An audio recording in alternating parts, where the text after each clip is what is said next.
لوگ یہ کہتے کی عادت ڈالیے، کیونکہ معاف کرنے سے انسان کی اپنی روح پاک ہو جاتی ہے، کیونکہ معاف کرنے سے انسان کی اپنی توبہ ابھی بھی وقت ہے، پھر نہ کہنا کہ حساب سے زیادہ بھیانک کوئی منظر نہیں دیکھا۔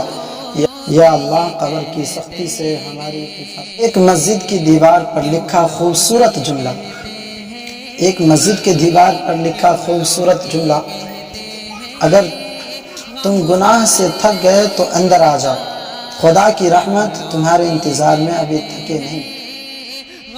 پڑھنا، سمجھانا اور سمجھنا، سیکھنا اور اس پر عمل کرنا صرف مولوی پر نہیں بلکہ سارے مسلمان۔ شکر کرنا سیکھو، اتنا ملے گا کہ تھک جاؤ، کہ شکر کرنا سیکھو اتنا اپنے رب سے بانٹ لیا کرو، پھر درد جانے دوا جانے اور ہمارے خدا جانے، پھر درد جانے اور دوا جانے۔ اور کامیاب زندگی یہ نہیں کہ آپ کتنے خوش ہیں، بلکہ کامیاب زندگی یہ ہے کہ آپ کا رب آپ سے کتنا خوش ہے، بلکہ کامیاب زندگی یہ ہے کہ آپ کا رب آپ سے کتنا خوش ہے۔